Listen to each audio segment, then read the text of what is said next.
Today's video is going to be the fourth tier of the ultimate Unsolved Mysteries Iceberg. Grab something to eat, and let's start this huge 2-hour tier with its first entry, the Heidelberg Fires. The Heidelberg Fires refer to a series of 12 arson attacks targeting the artistic creations of Tyrrell Guyton. His celebrated Heidelberg project, which he began in 1973 after returning from military service, consists of unique art installations. Motivated by disappointment in the deteriorating conditions of his childhood neighborhood, Guyton began transforming the area. He cleaned up vacant lots, repaired abandoned houses, and painted everything in vibrant colors. Over time, his efforts turned the area into an outdoor art gallery, with both the houses and surrounding streets serving as his canvas. Despite widespread acclaim, the project attracted detractors who viewed it as an eyesore rather than art. The city intervened in 1991 and again in 1999, demolishing several houses under the pretext of urban renewal. Undeterred, Guyton continued his work until tragedy struck in 2013 when a wave of arson, dubbed the Heidelberg Fires, destroyed 8 of his iconic installations. Investigating arson cases can be notoriously challenging, and it seems unlikely that the perpetrators will ever be identified. However, Guyton remains resolute, stating his commitment to creating art that inspires and uplifts the community. The 2003 Ricin Letters involved a chilling case of bioterrorism centered around ricin, a highly potent and deadly poison derived from the seeds of the castor oil plant. Ricin is lethal whether inhaled, ingested, injected, or even absorbed through broken skin or the eyes when in dust form. Its toxicity makes it a substance of great concern, so it's no wonder authorities were alarmed when 2 ricin-laced letters were discovered in late 2003. The first letter was addressed to the White House, while the second, found in South Carolina, bore no recipient's address. Both letters were signed by an individual calling themselves the Fallen Angel.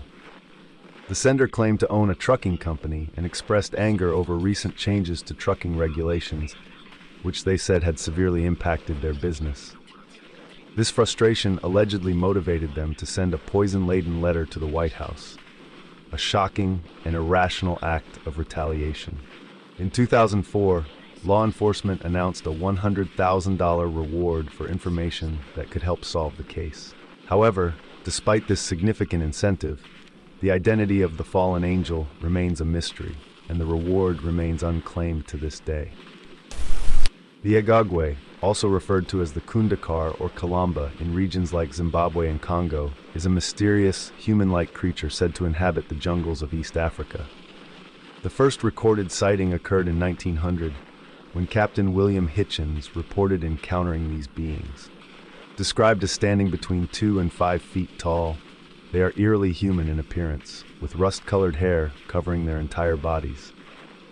Sightings of the Agagwe continued sporadically until the 1950s. Some speculate that these creatures might have been a surviving population of Australopithecines, an early human ancestor that lived over 2.5 million years ago. Alonzo Brooks, a 23-year-old man, disappeared under mysterious circumstances in 2004. He had traveled with 3 friends to a party located about an hour away from his home. As the night went on, each of his friends left the party separately, assuming someone else would give Alonzo a ride back. However, he never made it home. Witnesses at the party later reported that racial slurs were directed at Alonzo during the evening, which may have led to a confrontation. When he failed to return home the next day, Alonzo was reported missing. Despite extensive searches by both the FBI and the Kansas Bureau of Investigation, KBI, no trace of him was found. Eventually, Alonzo's family was permitted to search the area, and on their first day, they discovered his body on the banks of a creek near the house where the party had taken place. No broken bones, blunt force trauma, or evidence of drowning were found, leaving the cause of death officially inconclusive. In 2020, the FBI reopened the case, offering a $100,000 reward for information. Despite this, the mystery remains unsolved. It is speculated that Alonzo may have been stranded at the party without a way to get home, and that something escalated during the night, potentially with alcohol playing a role. The case is a tragic one, and while the FBI insists they are committed to finding answers, progress has been limited. The Alps murders, a chilling and perplexing case often compared to something out of a Sherlock Holmes story, occurred in September 2012. 4 people were brutally killed: Iraqi tourist Saad al-Hili, his wife Iqbal, her mother Suhaila al-Alaf, and a French cyclist named Sylvain Mollier. Saad's 2 daughters miraculously survived the attack, although one sustained a gunshot wound to the shoulder, but eventually made a full recovery. The murders took place in the scenic Alps mountain range, where all the victims were found shot to death at a lay-by on a remote mountainside road. Saad and his family had reportedly driven to the location, while Sylvain had arrived there by bicycle. The scene was grim. Saad's family was discovered inside their car, each shot twice in the head. The vehicle was in reverse gear with its doors locked, suggesting they might have tried to flee but were caught too late. Sylvain was found dead nearby, having been shot 7 times. After 5 years of investigation, French police admitted they had no concrete theories or suspects, leaving the case wide open to speculation. The primary question remains whether Saad and his family were the intended targets and Sylvain was collateral damage, or if it was the other way around. Several theories have emerged over the years. One points to a family dispute. Saad's brother Zaid was accused of forging their father's will and attempting to withdraw £2 million from a Swiss bank account, potentially making inheritance the motive. Another theory ties Saad's work in aerospace, energy, and chemical industries to the attack. Some speculate that he may have possessed sensitive information, possibly even linked to Saddam Hussein's finances, making him a target for silencing. There's also the possibility that Sylvain was the intended victim, though he seemed to be an ordinary local man, a father of 3 who worked as a welder. Conspiracies about secret government operations have also surfaced, though there's little evidence to support them. Lastly, the simplest explanation involves the work of a lone gunman or even a serial killer. The weapon used, a rare pre-World War II Luger pistol, was unlikely to have been chosen by a professional assassin, adding to the mystery. Despite a few arrests over the years, all suspects have been released without charges. Anthonette Cayedito was a bright and compassionate 9-year-old girl who vanished in 1986 in New Mexico. Known for her maturity and nurturing nature, Anthonette took on responsibilities well beyond her years, including cooking meals, ironing clothes, and caring for her younger sisters. Her loved ones described her as having a caregiver's heart, with a love for the color purple and the nickname Squirrel. On the night of her disappearance in April, Anthonette's mother, Penny, went to bed as usual. When she woke up at 7 a.m., Anthonette was gone. Alarmed, Penny called the police, sparking an extensive search. However, it was Anthonette's younger sister, Wendy, who later revealed a harrowing version of events. Wendy recalled being awake in the early morning hours when someone knocked on the door. Penny had reportedly told Anthonette to answer it. According to Wendy, 2 men, one of whom was called Uncle Joe, forced Anthonette out of the house and into a brown van as she screamed and struggled. This account starkly contrasted Penny's initial story that she had discovered Anthonette missing only after waking up. Under further questioning, Penny admitted she had sent Anthonette to answer the door, but didn't check on her until 30 or 40 minutes later. This discrepancy cast doubt on Penny's earlier statements. Years later, Penny reportedly made an unsettling confession. She asked hypothetically if she would go to prison for her involvement in her daughter's disappearance. She claimed to have collaborated with a man to plan Anthonette's abduction, though she insisted she didn't know the exact details or location. Despite these admissions, Penny was never charged, and the mystery of Anthonette's fate remains unsolved. Over the years, there were multiple alleged sightings of Anthonette. In one instance, a girl matching her description left a note in a restaurant pleading for help and asking someone to call the police. A year after the disappearance, local authorities received a chilling phone call from a frantic young girl who identified herself as Anthonette. She claimed to be in Albuquerque, but the call was abruptly cut off when an adult voice angrily demanded, "Who said you could use the phone?"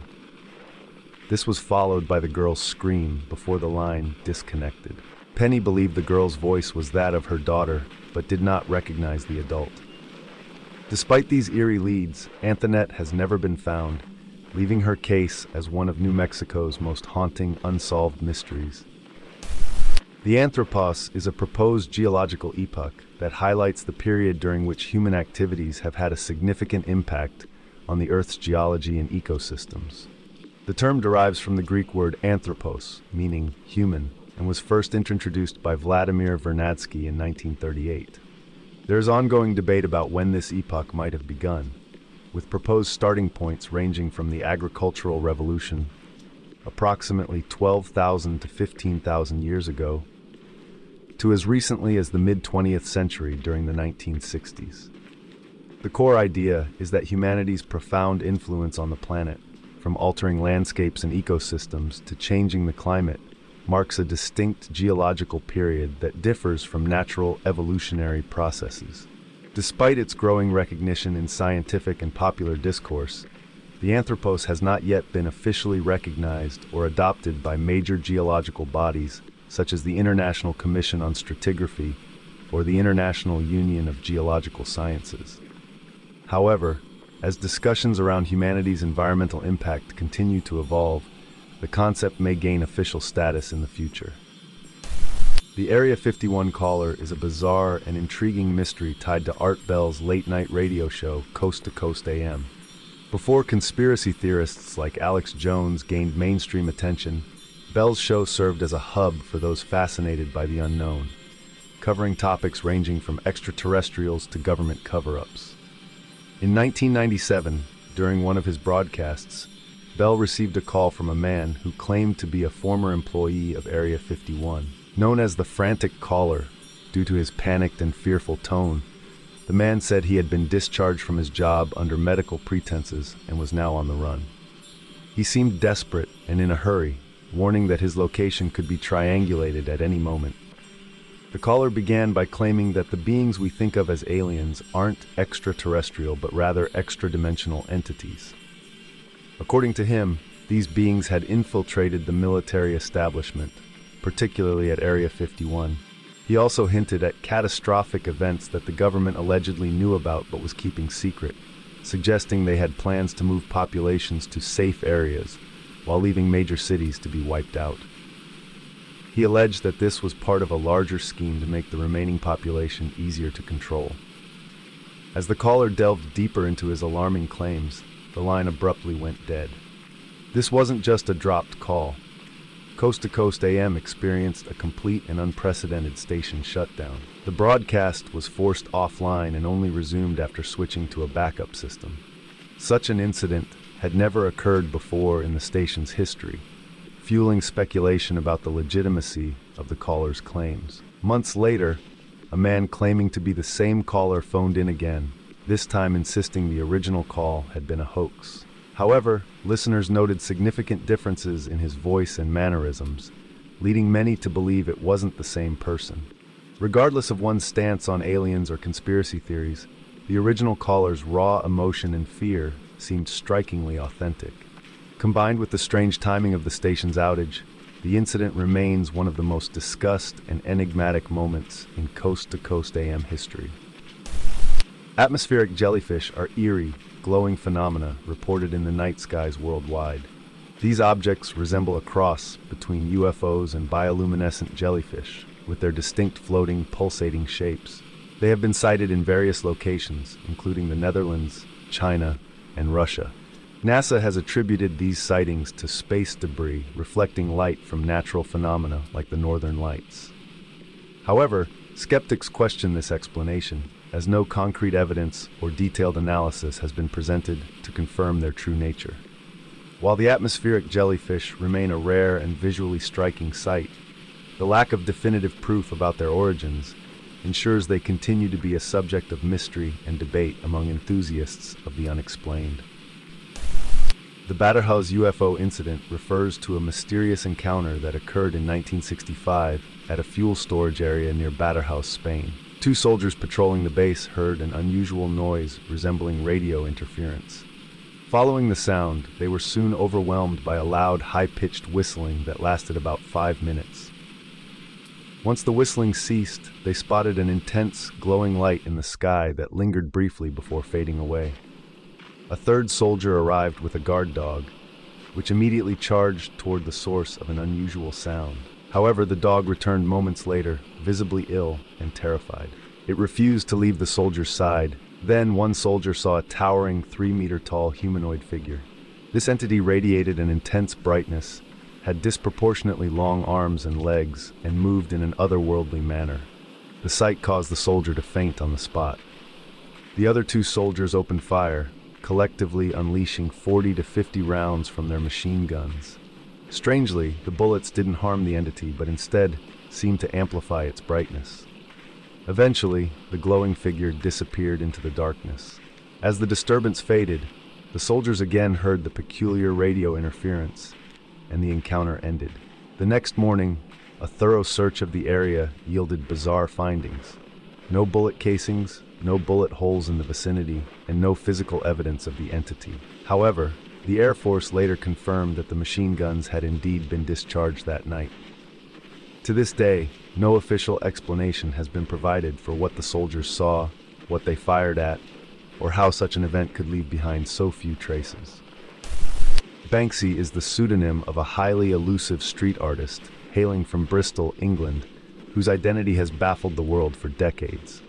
Emerging in the 1990s, Banksy began with freehand graffiti, but soon pivoted to stenciling after a transformative moment. While hiding from law enforcement beneath a garbage truck, he spotted a stencil serial number and realized the potential of this method for speed and precision in his art. This shift defined his style, allowing him to create his now iconic, sharply detailed pieces more efficiently. Known for blending beauty with bold political and social commentary, Banksy's works often challenge authority and consumerism. The most compelling theory, however, points to Robin Gunningham, another Bristol-born graffiti artist. Several of Gunningham's former acquaintances, schoolmates, and even friends have suggested he is Banksy. One friend allegedly slipped up in an interview, casually referring to Banksy as Rob, adding fuel to the speculation. The Big Muddy Monster is a cryptid that reportedly made its first appearance in 1973 near Murfreesboro, Illinois, a small town located by the Big Muddy River. The sighting occurred around midnight when a couple, Andy Needham and Judy Johnson, were parked by the riverbank. Their attention was drawn by a pungent, foul odor that filled the air. Turning to investigate, they were horrified to see a massive, hulking figure staring at them through the car window. The creature stood approximately 7 feet tall, was caked in mud, and covered in shaggy white hair.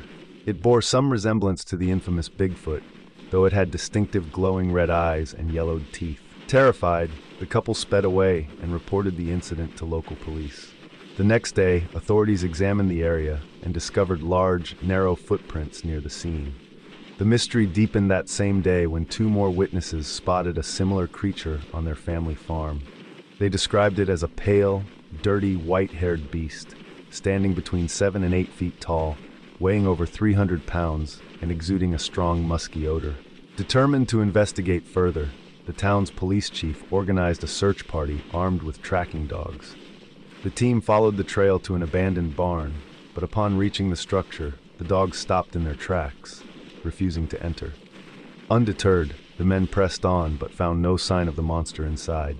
Over the years, the Big Muddy Monster has reportedly been seen multiple times.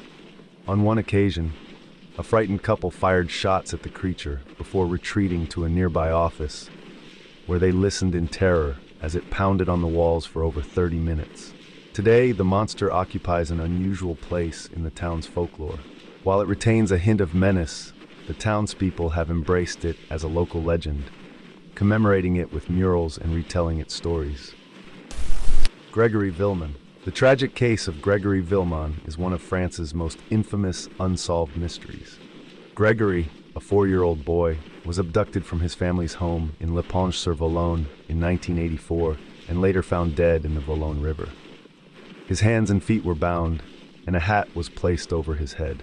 The Villemin family had been terrorized for years before Gregory's death, receiving anonymous letters and phone calls from someone threatening revenge on Gregory's father, Jean-Marie Villemin.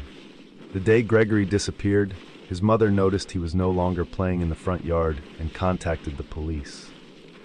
Around 30 minutes later, Gregory's uncle received a chilling anonymous call. "I have taken vengeance," the caller said, claiming Gregory had been thrown into the river. That evening, Gregory's lifeless body was discovered. The case quickly spiraled into chaos. Bernard Laroche, a relative of the Villemons, was implicated in the crime based on handwriting analysis and a statement from his sister-in-law, who later recanted, claiming her statement had been coerced by the police.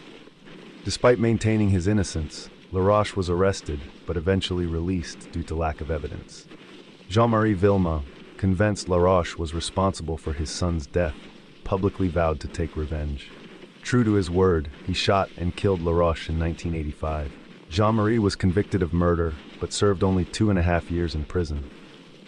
In a shocking twist, handwriting experts later suggested that Gregory's mother, Christine Villemin, may have written the anonymous letters. She was arrested and charged with her son's murder, but maintained her innocence. Pregnant at the time, Christine went on an 11-day hunger strike until she was released, as the court deemed the evidence against her insufficient and without clear motive. The case was reopened in 2000 with advancements in DNA testing, but tests conducted in 2000, 2008, and 2013 all yielded inconclusive results. Despite decades of investigation, Gregory's murder remains unsolved. In 2015, mysterious flyers appeared across Portland, Oregon, asking, "Have you been having strange dreams?" The flyer invited anyone experiencing unusual or inexplicable dreams to contact the Willamette Valley Dream Survey via a listed phone number. The full message read, "The Willamette Valley Dream Survey is investigating a recent spike in bizarre, unexplainable dreams. If you have been experiencing any unusual dream activity, you can help by reporting a summary. Please call 971-258-1465 with a description of your dream." Curiosity drove many to call the number, which led to an automated voicemail message. "Thank you for calling the Willamette Valley Dream Survey. Please leave a detailed account of your dream after the tone. Transcripts or audio from your report may be duplicated in other media." While callers could safely describe their dreams, the entire situation raised more questions than answers. No clear information was available about who was running the survey, nor was there any record of a legitimate study tied to the organization. Searches for the Willamette Valley Dream Survey yielded no meaningful results, and the motives behind collecting dream data remained as enigmatic as the flyers themselves. Over the years, speculation has run rampant. Some believe it was a guerrilla marketing campaign for an art project, film, or alternate reality game. Others have theorized darker possibilities, like psychological experiments or data mining. Despite years of intrigue, no definitive answers about the purpose of the survey or the dreams collected have ever surfaced. Colin Madsen was a 25-year-old American student with a passion for hiking and the Russian language. His enthusiasm led him to study abroad in Udk, Russia, where he immersed himself in the region's scenic landscapes and cultural experiences. Tragically, his time there ended in unexplained circumstances that have left more questions than answers. Madsen was on a planned hiking trip with 3 companions, 2 Russians and 1 fellow American. On the night in question, the group stayed in a remote cabin and went to bed around 2 a.m., intending to wake up at 5 a.m. and set out by 7 a.m. However, when the others awoke, Madsen was missing. His belongings, including his backpack, were still in the cabin. After an extensive 8-day search, his body was discovered nearly 2 kilometers away in a wooded mountainous area. He was found lying face up under a large tree, with visible cuts and abrasions covering his body. The local Russian investigation quickly concluded that Madsen had wandered off during the night, possibly under the influence of drugs, become disoriented, and succumbed to hypothermia. Madsen's mother, dissatisfied with the explanation, sent his autopsy results to an independent lab. The findings suggested foul play was likely involved, contradicting the official narrative.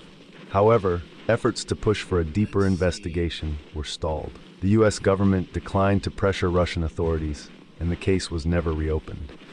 This lack of resolution has fueled numerous theories. Some speculate Madsen was the victim of a ritualistic killing, while others suggest he might have been attacked by criminals or fallen prey to shadowy government operations. Without further investigation, the truth remains elusive, leaving Colin Madson's death as a haunting mystery. The Wednesday Strangler is an unidentified Japanese serial killer responsible for the deaths of 7 women between 1975 and 1989. The killer earned his nickname due to the peculiar pattern of his murders, with 6 of the 7 victims being killed on a Wednesday. This seemingly scheduled approach to the killings has baffled investigators. The victims ranged in age from an 11-year-old schoolgirl to a 50-year-old housewife. All were believed to have been ambushed and strangled, with no clear connection between the victims except for the day of the week on which they were killed. In 2002, a suspect was arrested and charged in connection with 3 of the murders. However, he was acquitted, and the case has remained unsolved. Despite various theories and efforts to catch the killer, the true identity of the Wednesday Strangler has eluded authorities, leaving the case open and hauntingly unresolved.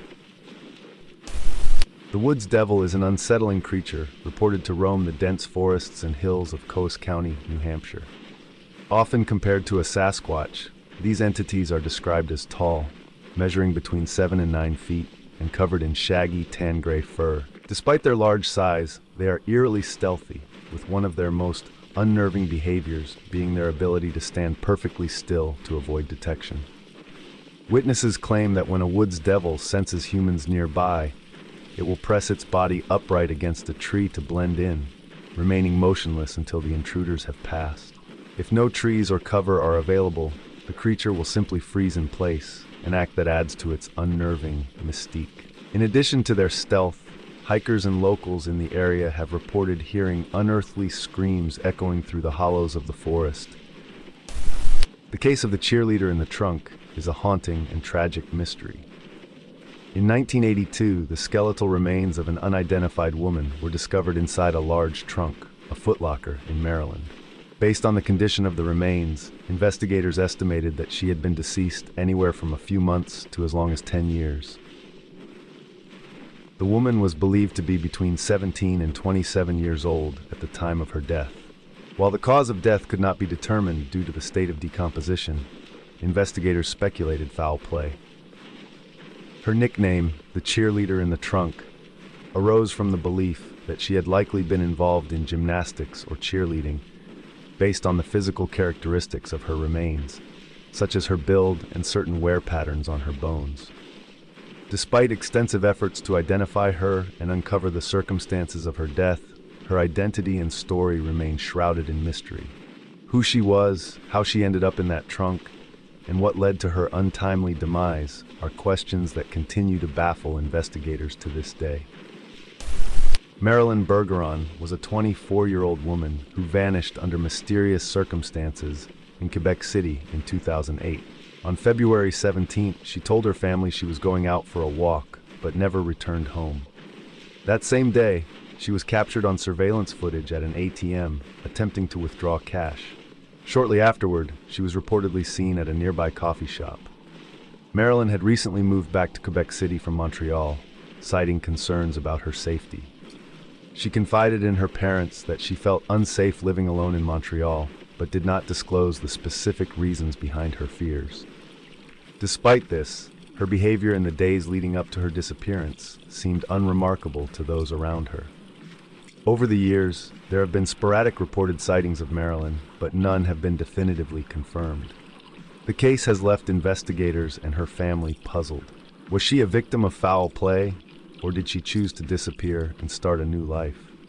The lack of concrete evidence has kept the mystery of Marilyn Bergeron's fate unresolved. The body in the cylinder refers to the unsettling discovery of a man's skeletal remains inside a sealed steel cylinder in England, 1945. The bizarre case revealed a body that had likely remained undisturbed for roughly 60 years. The cylinder, a large tubular steel pipe thought to be part of a ventilation shaft, became an unintentional tomb during World War II. In 1943, while clearing debris from a bombed church, workers using bulldozers inadvertently sealed the cylinder. One end was capped with steel, while the other was crimped shut during the operation, leaving only a small 4-inch gap. Over the following years, neighborhood children unknowingly played with the cylinder, rolling it through the streets. It wasn't until 2 years later, in 1945, that a curious child peered inside and spotted what appeared to be skeletal remains. Authorities were called, and the cylinder was cut open to reveal a complete human skeleton, along with various personal belongings. The man, estimated to have been around 6 feet tall and aged between 25 and 50 at the time of death, was fully clothed in Victorian-era attire. Investigators determined that he had suffocated, likely after crawling into the pipe for shelter. He had even fashioned a pillow from a brick wrapped in cloth. Among the items recovered were 2 diaries dated 1884 and 1885, though most of the writing had faded and was illegible. Other belongings included a postcard, a handkerchief, a brass item, and a gold signet ring adorned with red and green stones bearing a hallmark from London, 1859. These clues pointed to a potential identity: Williams, a Liverpool-based paint and brush manufacturer who declared bankruptcy in 1884.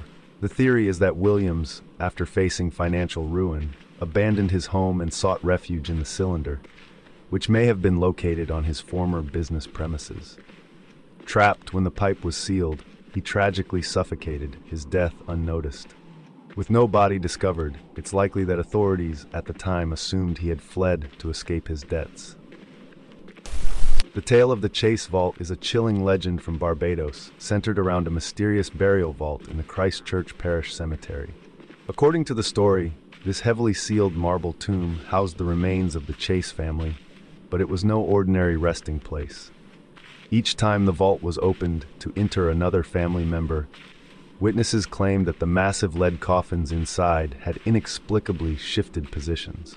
The coffins were extraordinarily heavy, requiring immense effort, or perhaps supernatural strength, to move. Yet they appeared displaced in ways that defied logic. Some even tipped over or jammed into corners. What made the phenomenon more unsettling was that the tomb itself showed no signs of tampering or forced entry. The legend first gained traction in 1833 when it was recorded in print, though the events it describes supposedly began decades earlier, around 1808. The Chase Vault had been used for several burials, beginning with Thomas Chase and his family. However, after these strange occurrences, the tomb was eventually abandoned, with the coffins removed and buried elsewhere. Skeptics argue that the story may have been exaggerated or entirely fabricated over time, as no concrete evidence exists to support the claims. Others speculate that natural forces, such as flooding or earthquakes, could have been responsible for the shifting coffins. However, no definitive explanation has ever been proven, leaving the tale to linger as one of the Caribbean's most enduring mysteries. The story of Christopher Case is one of the more unsettling, unsolved cases involving mysterious circumstances and possible occult influences. In 1991, Christopher was a 35-year-old man living in Seattle, working in the radio broadcasting industry.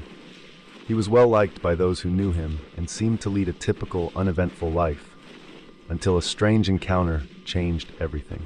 While attending a work conference in San Francisco, Christopher struck up a conversation with a woman who shared his interests in music and history.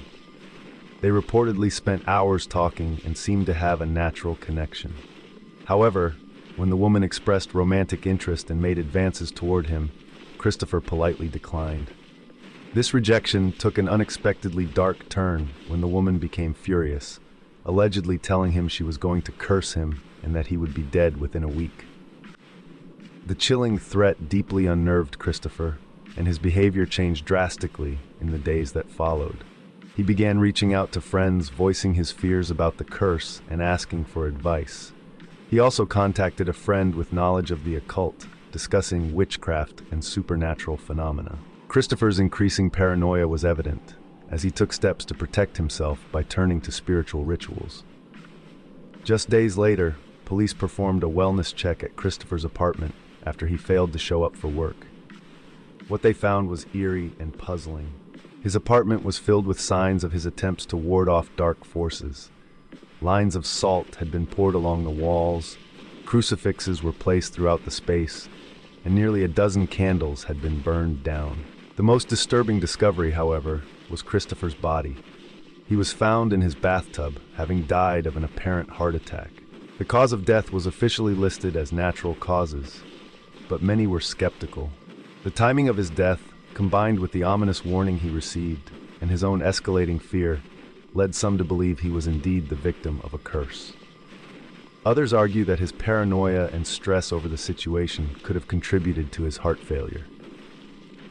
Some have even speculated about carbon monoxide poisoning due to the extensive use of candles in his small apartment. The mysterious and tragic case of Dick Hansen, a former college football star, has left investigators puzzled since that fateful April night in 1991. Hansen, a well-liked athlete with a promising past, had gone out for drinks in San Jose, California, with his friend Gene.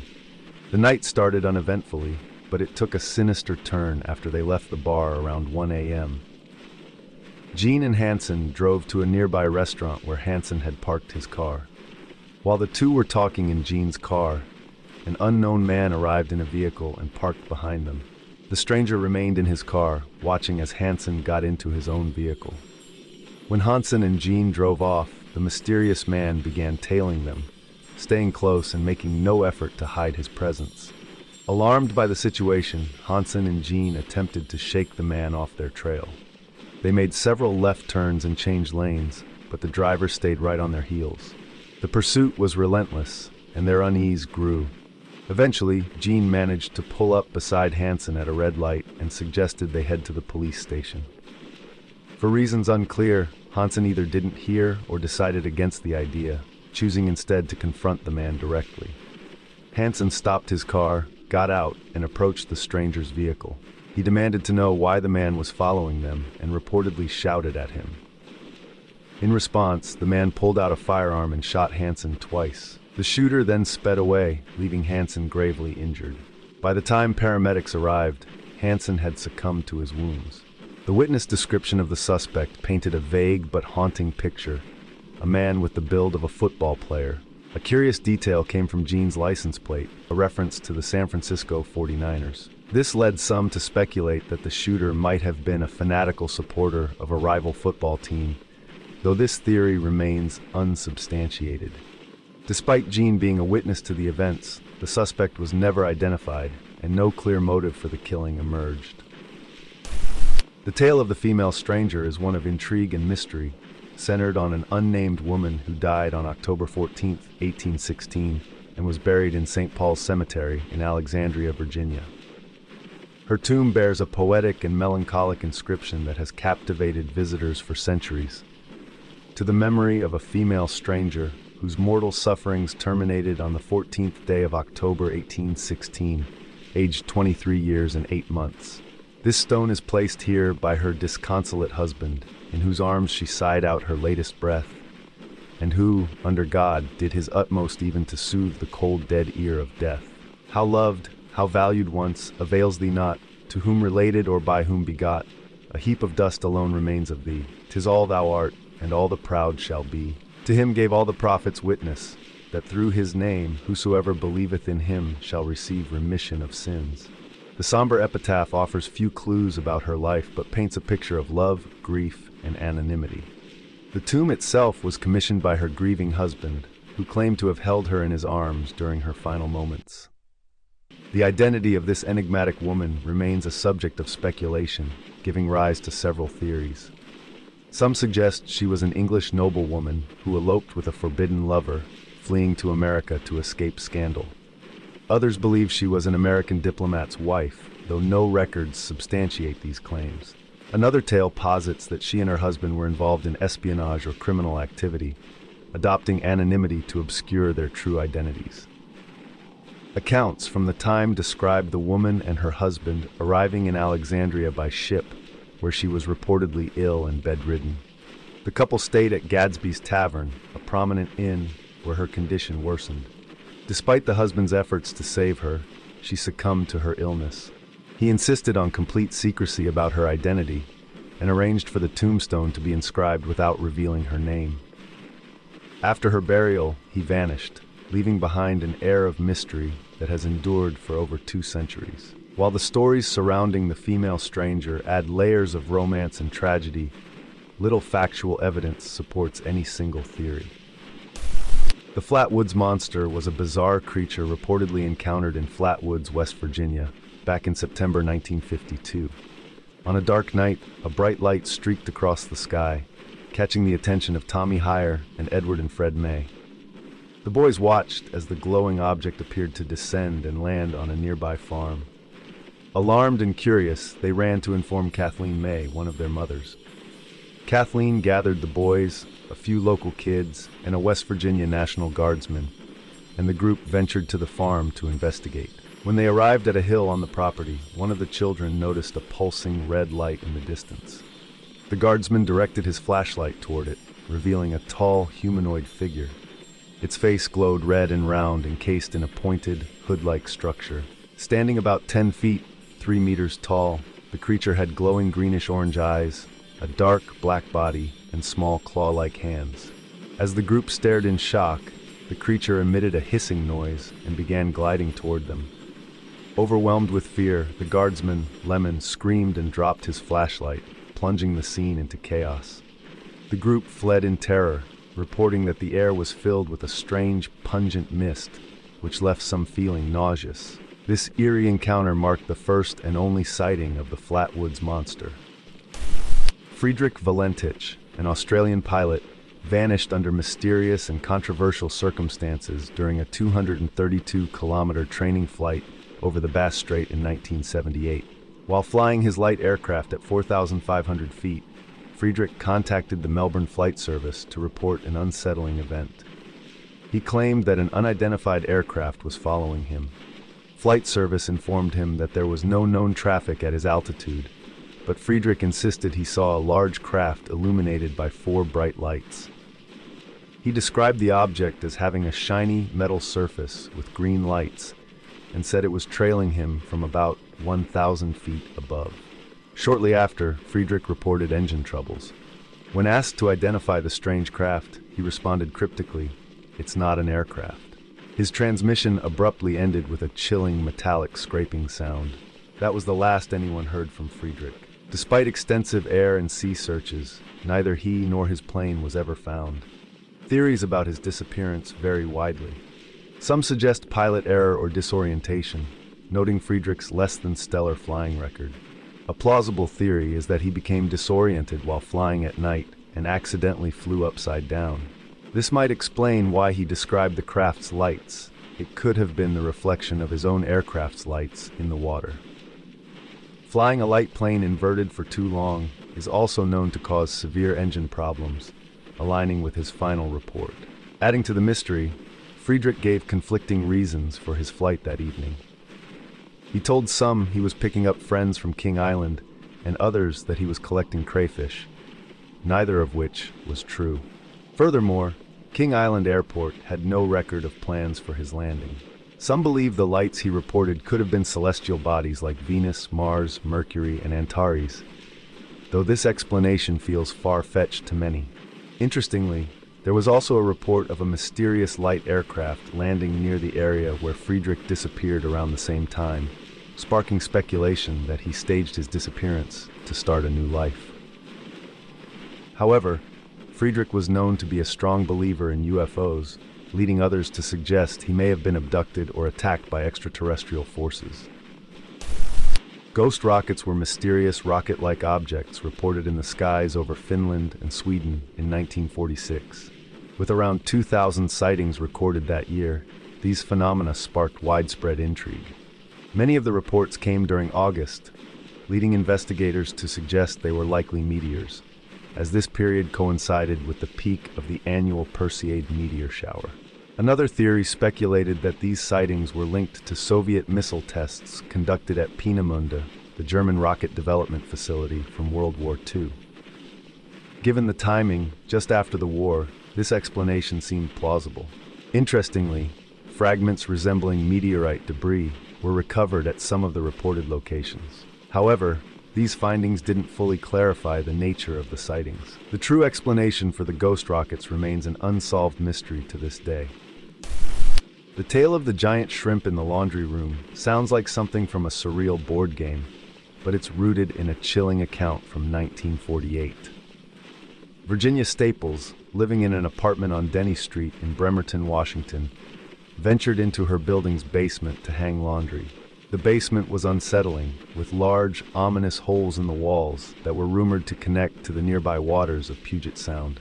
While hanging her clothes, Virginia suddenly felt a chilling sensation as though she were being watched. Turning around, she was struck with terror.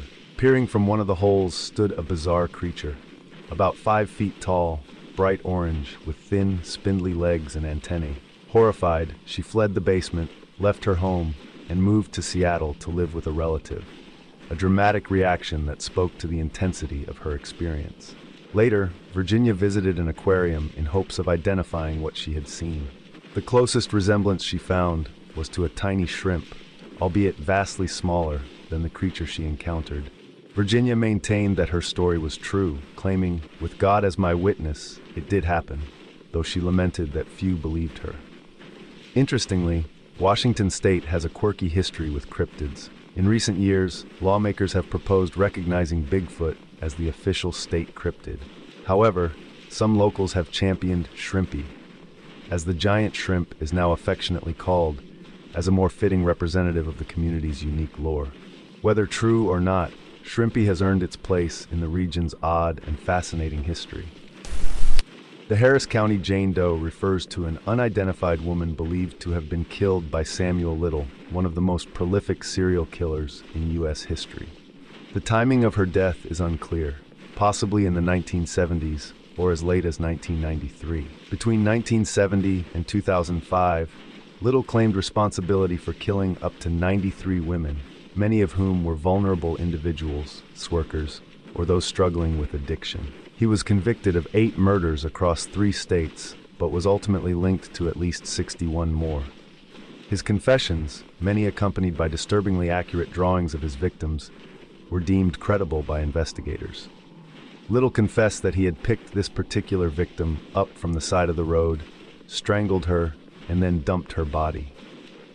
Although her remains have never been recovered, authorities have accepted Little's account, citing the consistency of his confessions with other verified cases. Heartbeat in the Brain is a strange and unsettling documentary created by Amanda Fielding, a British scientist and artist active during the 1970s. The film revolves around Fielding's fascination with trepanation, an ancient, dangerous, and scientifically debunked procedure involving drilling or cutting into the skull. Practitioners historically believed it could alleviate pressure, cure various ailments, or even enhance consciousness. Fielding became deeply obsessed with the practice, but was unable to find a doctor willing to perform it. Determined, she decided to conduct the procedure on herself. The documentary captured the process in detail, including the preparation, the trepanation itself, and the aftermath. The film had a public screening in 1978 at New York's Sideshow Gallery, where it reportedly caused at least one audience member to faint due to its graphic content. It was later believed lost, but fragments of the film have since resurfaced, leaving it partially recovered. Jack Froh was a 32-year-old man who passed away suddenly in 2011. About 5 months after his death, an eerie event left his friends and family baffled. Tim Hart, Jack's best friend, received an email from Jack's account. The subject line read, "I'm watching." The message itself said, "Did you hear me? I'm at your house. Clean your attic." Tim was completely taken aback. Before Jack's death, the two had spent time in Tim's attic, talking about how to make better use of the space. They had been alone during that conversation, and no one else knew about it. Around the same time, Jack's cousin Jimmy McCraw also received an email from Jack's account. The message read, "I knew you were going to break your ankle. Tried to warn you. Be careful." Astonishingly, Jimmy had broken his ankle just a week earlier, months after Jack had died. To this day, it remains a mystery whether these emails were a supernatural occurrence or an elaborate hoax. Tim, however, chose to embrace the ambiguity, saying, "If someone is messing around, I don't care. I take it for what I want." Japan's missing centenarians. In 2010, a bizarre discovery shocked Japan. Police investigating the case of Sojin Kato, who was believed to be the country's oldest man at 111 years old, found his mummified corpse lying in his bed.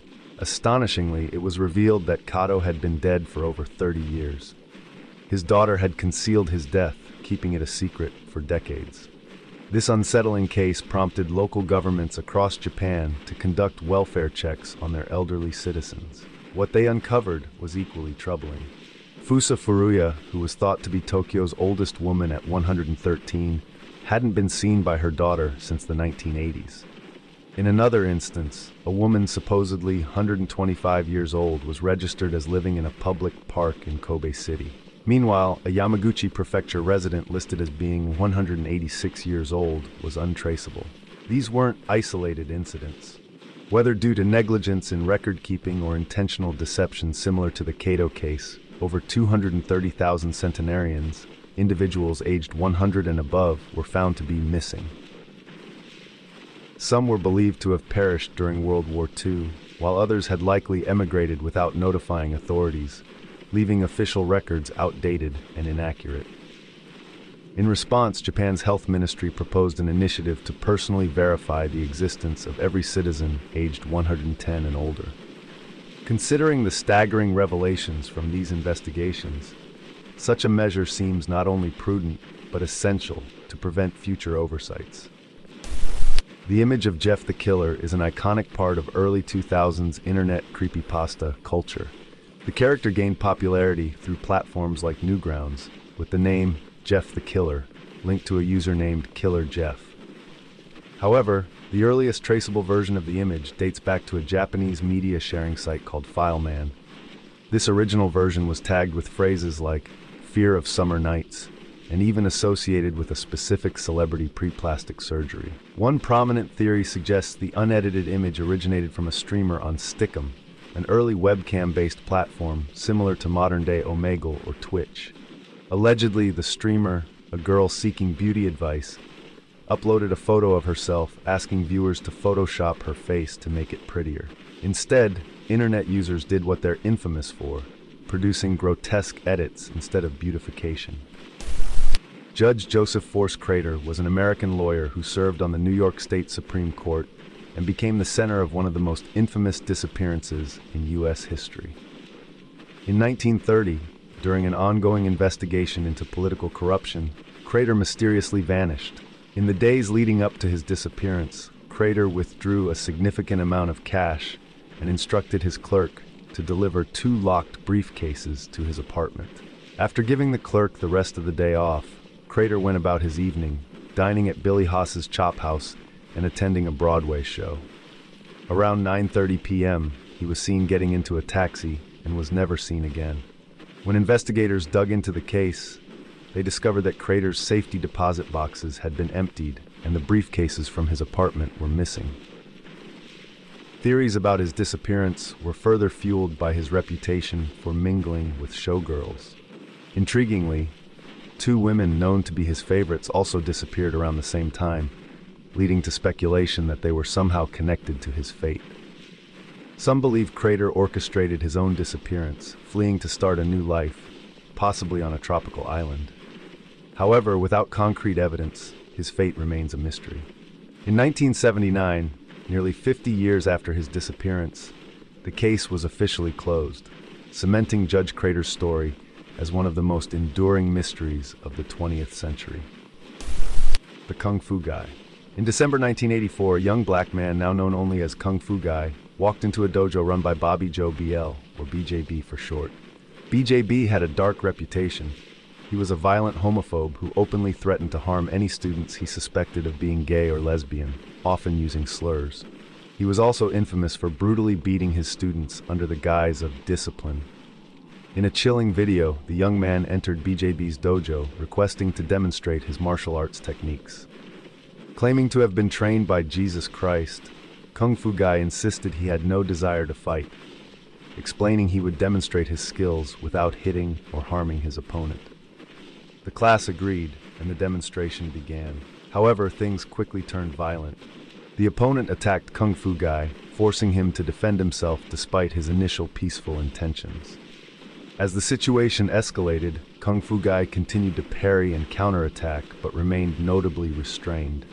Eventually, BJB intervened, shoving Kung Fu Guy into a pole with such force that he was knocked unconscious. What followed was horrific. BJB stomped on the young man's head multiple times. The dojo's students ultimately stopped the attack, but the damage was already done. Kung Fu Guy's labored, rattling breaths, sometimes referred to as a death rattle, could be heard in the video. BJB ordered the man to be dragged out the back door, leaving a trail of blood. This haunting video, inexplicably uploaded to BJB's own YouTube channel, has since been removed. The identity of Kung Fu Guy remains unknown, and his fate is shrouded in mystery. While one police officer reportedly claimed to have spoken to him and confirmed he was alive, no substantial evidence supports this. Some believe the video could have been a publicity stunt. But if so, it's puzzling that no official statement has ever been made confirming this. Rumors suggest BJB had connections to law enforcement and the military, fueling speculation that the attack, or even a potential murder, may have been covered up. In 2009, BJB referenced Kung Fu Guy in a post, but like his videos, it has since been deleted. The eerie breathing in the video, something almost too visceral and raw to fake, convinces many that the events were real. However, with no charges ever brought against BJB or his students, and no clear answers about Kung Fu Guy's fate, the case remains a deeply unsettling mystery.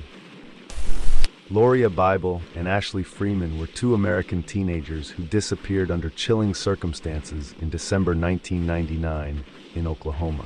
They were last seen at Ashley Freeman's family home. Around 5:30 a.m., firefighters were called to the property, which was engulfed in flames. When the fire was extinguished, the bodies of Ashley's parents, Danny and Kathy Freeman, were discovered inside. Both had been shot at close range, but there was no trace of the two girls. Initially, only Kathy's body was found, leading to speculation that Danny had killed his wife and fled with the teens. However, this theory was quickly debunked when Danny's body was discovered the next day. The case then shifted focus to finding Loria and Ashley, but no immediate leads emerged. Over the following decade, two convicted murderers confessed to the crime, only to later recant their statements, admitting they had falsely confessed in hopes of gaining privileges or rewards in prison. These confessions led nowhere, deepening the mystery surrounding the case. In 2018, a significant breakthrough occurred when 66-year-old Ronnie Bizik was arrested and charged with 4 counts of first-degree murder. 2 other suspects, Warren Welch and David Pennington, were also implicated, but had died years earlier in 2007 and 2015, respectively. According to over a dozen witnesses, the 3 men had boasted about killing Danny and Kathy Freeman over a drug debt. They allegedly kidnapped, assaulted, and murdered Loria and Ashley, holding them captive in a trailer before killing them. Witnesses also claimed that Polaroid photos of the girls existed, but no such evidence was ever recovered. In 2020, Bizik admitted to being an accessory to the crimes and confessed to setting the Freeman home on fire. However, his sentencing sparked outrage. He received just 15 years, with only 10 years to be served in prison. Shockingly, he was released on May 19, 2023, serving only a fraction of his sentence. To many, the greatest mystery is not just the horrific fate of Loria and Ashley, but how Bizik, despite his involvement in such heinous crimes, received such a light punishment. Even if he wasn't the one to pull the trigger, his role in these atrocities seems far too significant to justify such a lenient sentence. The Maine penny is a fascinating artifact that adds weight to theories of Viking presence in North America long before Columbus. This Norwegian coin, dating back to the reign of King Olaf Kyrre in the 11th century, was discovered in 1957 in Maine, USA. The coin was unearthed at an ancient Native American settlement, alongside approximately 30,000 other artifacts. Its presence suggests that Viking explorers may have ventured as far south as Maine, possibly engaging in trade with indigenous peoples of the region. In 1974, the coin was donated to the Maine State Museum. While skeptics argue the coin might have been brought to the site in more modern times, its existence fuels discussions about early transatlantic contact and the extent of Viking exploration in the Americas. The Marfa Lights, also known as the Marfa Ghost Lights, are a mysterious phenomenon frequently seen near Route 67 in Texas. These enigmatic lights have sparked countless theories, being attributed to ghosts, aliens, spiritual entities, or even mythical beings like the will-o'-the-wisp.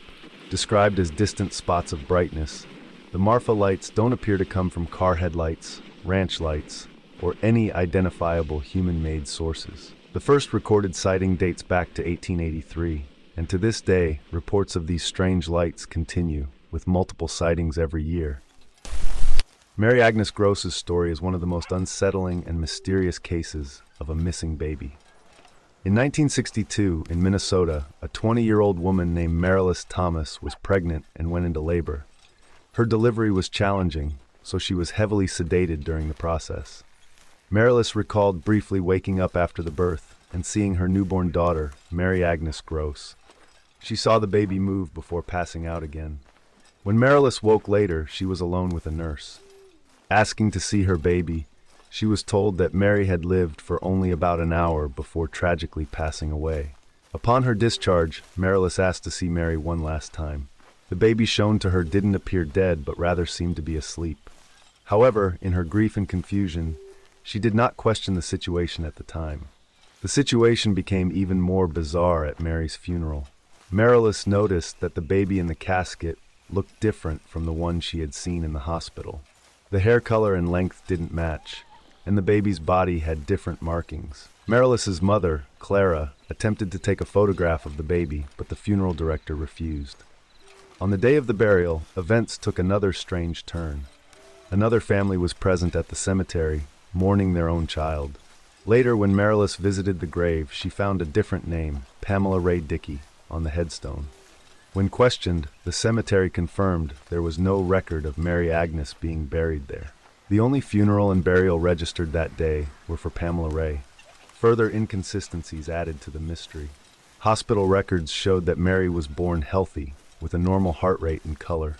Yet, her death certificate stated she was dead on arrival and had never taken a breath. Even more perplexing, her time of death was listed as 6:20 p.m., 3 minutes before her recorded birth at 6:23 p.m. Convinced that Mary had not died but was instead taken, Marilis began to investigate. Years later, Marilis had Mary's grave exhumed. DNA testing revealed that the body buried there was not Mary's, nor was it Pamela's. The remains belonged to a third unidentified baby girl. Around the same time, Marilis received a mysterious photograph in the mail. It had no letter, return address, or clues about its sender. The photo depicted a man, a woman, 2 children, and a baby girl. The baby resembled Mary's father, but Marilis did not recognize anyone else in the image. Some speculate that Mary was taken by the hospital and given to another family. Critics accuse the hospital of human trafficking, suggesting they targeted Marilis because she was young and living alone, deeming her an unfit mother. The photograph may have been sent by someone sympathetic, attempting to reassure Marilis that her child was alive, safe, and thriving. Marilis passed away in 2012 without uncovering the truth, but her surviving children continue the search. They firmly believe their sister is still alive and are determined to uncover the secrets behind Mary's disappearance and supposed death. The naked fugitive is a mysterious and unidentified figure, briefly mentioned in the Gospel of Mark, appearing immediately after the arrest of Jesus Christ. The passage reads, "A certain young man followed him, wearing a linen cloth around his naked body. When they seized him, he left the cloth behind and fled naked." At the time, it was common for people to wear a single body cloth, and these garments could sometimes slip off during sudden physical actions like running. This particular event remains intriguing due to the fugitive's abrupt appearance and the ambiguity surrounding his identity. Over the years, various theories have been proposed about who this individual might have been. Some speculate he was James the Just, Lazarus of Bethany, John Mark, the author of the Gospel, the beloved disciple, or simply an incidental bystander caught up in the chaos. Another interpretation suggests the naked fugitive is symbolic rather than a historical figure. In this view, the man represents the disciples, the linen cloth symbolizes Jesus, and the captors signify the Romans. When the Romans captured Jesus, the metaphor suggests the disciples abandoned him, fleeing spiritually naked and exposed in their vulnerability. While the metaphorical reading aligns with the broader themes of the Gospel, If this account refers to a real individual, his identity remains an enduring mystery. The Ogopogo is a legendary, dragon-like serpent said to inhabit Okanagan Lake in British Columbia, Canada. This elusive lake monster is typically described as a massive, sleek, and serpentine creature with smooth, dark skin, measuring up to 50 feet in length. Known for its remarkable speed, the Ogopogo reportedly propels itself through the water in powerful vertical undulations, giving it an almost mesmerizing, wave-like motion. What sets the Ogopogo apart from other lake monsters is its deep connection to indigenous myths and folklore. The creature was originally referred to by certain native tribes as Naka, a name that translates to water demon, water god, or sacred creature of the waters. In these legends, it is portrayed as a formidable and malevolent supernatural entity. Historically, local tribes believed the Naka demanded live sacrifices for safe passage across the lake, leading to the ritualistic offering of small animals. The name Ogopogo has more modern origins, tracing back to a 1924 English music hall performance in Vernon, British Columbia. A catchy tune from the time included the lyrics, "His mother was an Oig, his father was a whale, a little bit of head and hardly any tail, and Ogopogo was his name." However, the nickname may have been coined as early as 1912. Over the years, the creature earned affectionate monikers like Augie, and smaller, rumored lake creatures have been whimsically dubbed Ogo Pups, adding a charming twist to the mystery. One-Eyed Jack was a mysterious man who met a tragic end after accepting a hitchhiking ride in 1978 in Idaho. Initially planning to travel to Oregon, Jack changed his plans and decided to head to Alaska instead. Unfortunately, he was unaware that his travel companion would ultimately become his murderer. Upon reaching Alaska, Jack was brutally stabbed and strangled by the man he had hitched a ride with. His body was discarded in the woods near the highway. While the killer was eventually apprehended and sentenced to life in prison, the true identity of Jack remains unknown to this day. According to the murderer's account, the victim's name was Jack, or possibly John, or something else with a J sound, and he was distinctive for having only one eye, the result of a logging accident. The killer claimed that Jack mentioned being married and working as a car washer in either Colorado or Utah, but also noted that Jack may have fabricated much of his backstory. To this day, the true identity of the man known as One-Eyed Jack, along with the details of his life and origins, remains an unsolved mystery. The Permian-Triassic extinction event, ominously nicknamed the Great Dying, was one of the most catastrophic mass extinctions in Earth's history. This event obliterated 57% of biological families, 83% of genera, the plural of genus, 81% of marine species, and 70% of terrestrial vertebrate species. Simply put, it wiped out an overwhelming portion of life on the planet. It also holds the grim distinction of being the largest mass extinction of insects ever recorded. Though for those less fond of bugs, perhaps that's one silver lining. The exact cause of this devastating event remains a mystery, though most experts agree it wasn't caused by a single factor, but rather a series of catastrophic events occurring over time. One widely supported theory implicates a series of massive volcanic eruptions that formed the Siberian Traps, vast regions of basaltic rock resulting from colossal outpourings of lava. These eruptions, fueled by an unusual and dramatic shift in Earth's tectonic plates, unleashed staggering amounts of lava, toxic gases, and greenhouse gases into the atmosphere. This led to drastic changes in the planet's climate, temperature, and environment, ultimately annihilating much of Earth's biodiversity. The aftermath of this extinction was equally transformative. Many species that once thrived vanished forever, while others emerged and evolved during the millions of years that followed.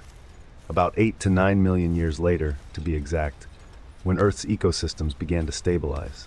While the volcanic activity responsible for the Siberian Traps is a leading suspect, some scientists suggest that a meteor impact might have triggered or exacerbated the events, potentially causing both the extinction and the volcanic activity. The Phaistos disk is a fascinating clay artifact, roughly the size of a small plate, discovered on the island of Crete. Estimated to date back to between 1800 and 1600 BCE, it is renowned for its unusual features. The disc is inscribed with text in an unidentified language and script. This text spirals inward on both sides and consists of 241 symbols in total, representing 45 distinct characters. Its purpose, and even its origin, remains a complete enigma. When the disc was first unearthed, skepticism abounded, with many believing it to be a hoax or forgery. However, it is now widely accepted as an authentic artifact of the ancient world. Interestingly, the clay from which it was made does not appear to be native to Crete, suggesting it may have been crafted elsewhere and brought to the island. The disc was discovered in the ruins of an underground temple depository, which had likely collapsed due to an earthquake, possibly one triggered by the massive eruption of the Santorini volcano in the 2nd millennium BCE. Despite numerous attempts to decode the symbols, no one has succeeded in deciphering the language or understanding the disc's purpose. The Phoenix Lights were a series of mysterious flying objects spotted over Arizona and Nevada in 1997. Thousands of witnesses reported seeing these strange phenomena over the span of several hours. Among the most striking accounts was the description of a massive V-shaped or Carpenter square-shaped UFO featuring 5 circular lights. This enormous craft reportedly moved silently across the sky, leaving witnesses awestruck. The official explanation from the U.S. government attributed the lights to aircraft involved in a military training exercise. However, many witnesses, including experienced pilots, were skeptical of this explanation. Several pilots claimed the object was far larger and stranger than any aircraft they had ever encountered. Adding to the peculiar nature of the event was the reaction of Arizona's governor at the time. In a press conference shortly after the sightings, he announced that the culprits behind the lights had been caught. To everyone's surprise, he then brought out someone dressed in a comically over-the-top alien costume. While it was clearly a joke, some found his attempt at humor dismissive of the many serious reports. The Plague of Athens was a devastating epidemic that struck the city-state of Athens in 430 BCE during the Peloponnesian War. This catastrophic event claimed the lives of an estimated 75,000 to 100,000 people, which accounted for roughly a quarter of Athens' population. The outbreak is believed to have entered the city via its primary port, Piraeus, and rapidly spread among the densely packed urban population. The plague didn't discriminate in its destruction, claiming even the life of Pericles, the influential leader of Athens at the time. The epidemic returned in subsequent waves in 429 BCE and again in 427 BCE. Survivors of the initial outbreak, having developed immunity, often became caretakers for the sick during these later waves. However, the fear of contagion was so overwhelming that many individuals were abandoned to die alone. Corpses were often left to decay, only to be disposed of in mass pyres or hastily dug mass graves weeks later.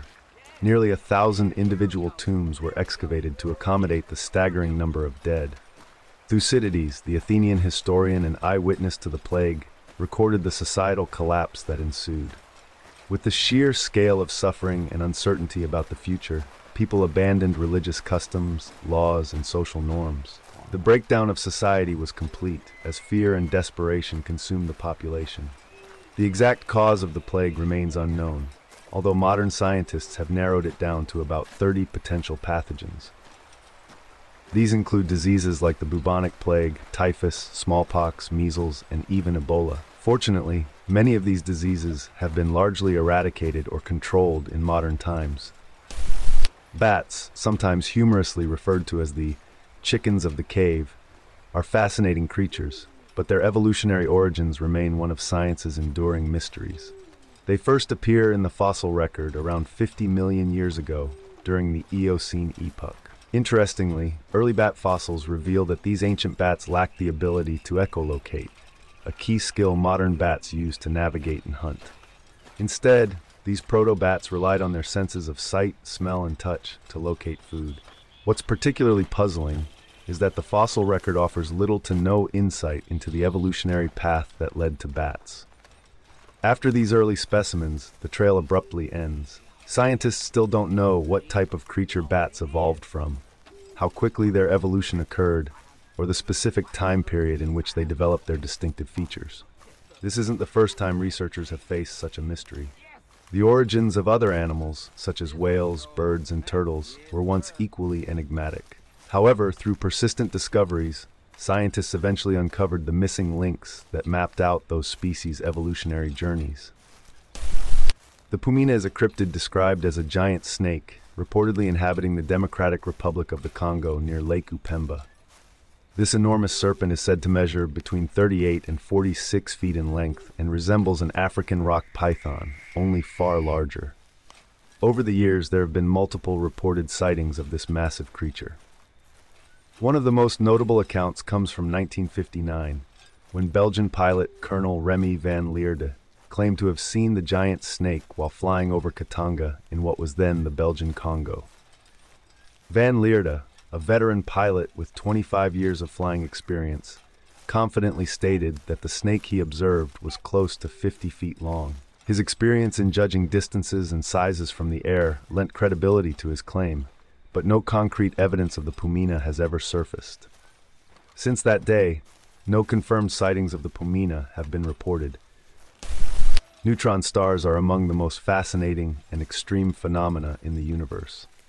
These stellar remnants, formed from the collapse of massive stars, are the smallest and densest stars we've observed so far.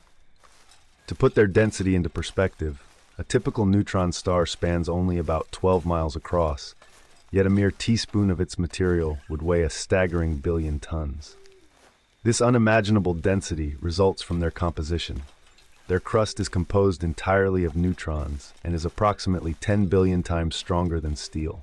This makes neutron stars second only to black holes in terms of density. One extraordinary event involving neutron stars occurred when two of them were located so close to each other that their mutual gravitational pull caused them to spiral inward. Eventually, they collided and merged, collapsing into a black hole. This kind of cataclysmic phenomenon showcases the intense, mind-boggling dynamics of stellar remnants.